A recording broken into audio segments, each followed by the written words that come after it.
ഇവിടെ ഒരാൾ പറയുന്നത് കേട്ടോ, തനിക്ക് 47 വയസ്സുണ്ട്, ഒരു എക്സസൈസ് എന്നുള്ള രീതിയിൽ സ്വിമ്മിങ് പഠിച്ചു കഴിഞ്ഞാൽ കൊള്ളാനുണ്ട്, ആൾക്ക് വേറെ രോഗങ്ങളൊന്നുമില്ല, നോർമലാണ്, ഫിസിക്കലി ഫിറ്റ് ഒക്കെയാണ്, എനിക്ക് പഠിക്കാൻ പറ്റുമോ എന്നാണ് ആൾ ചോദിക്കുന്നത്. ആക്ച്വലി സ്വിമ്മിങ് പഠിക്കാനായിട്ട് പ്രായം ഒരു പ്രോബ്ലം അല്ല. അതിന്റെ തൊട്ട് താഴെ വേറൊരാള് കമന്റ് ഇട്ടിട്ടുണ്ട്, അത് ഈ ഒരു കമന്റിൽ നിങ്ങൾക്ക് കാണാവുന്നതാണ്. എനിക്ക് 60 വയസ്സായി ഞാൻ ഇപ്പോഴാണ് സ്വിമ്മിങ് പഠിച്ചെന്നുള്ളത്.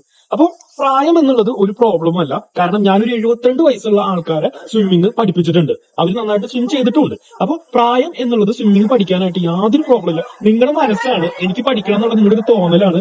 അതിന്റെ ഒരു ആത്മാർത്ഥയോടുള്ള തോന്നലുണ്ടെങ്കിൽ നിങ്ങൾക്ക് സുഖമായിട്ട് പഠിക്കാനായിട്ട് സാധിക്കും. പക്ഷെ ആ കൂട്ടത്തിൽ നിങ്ങൾ ശ്രദ്ധിക്കേണ്ടത്, പുഴയിലോ കായലിലോ കടലിലോ ഒന്നും സ്വിമ്മിങ് പഠിക്കാനായിട്ട് നിങ്ങൾ തിരഞ്ഞെടുക്കരുത്. നിങ്ങൾ ഇതുപോലെയുള്ള ഒരു സ്വിമ്മിംഗ് പൂളിൽ നല്ല കോച്ചുമാരുടെ കീഴിൽ തന്നെ പഠിക്കാനായിട്ട് ട്രൈ ചെയ്യുക. എന്തായാലും നിങ്ങൾ പഠിക്കാനായിട്ട് പോവുകയാണ്, അപ്പൊ ശാസ്ത്രീയമായിട്ട് നല്ല രീതിയിൽ നിങ്ങൾ സ്വിമ്മിംഗ് പഠിക്കാനായിട്ട് ട്രൈ ചെയ്യുക.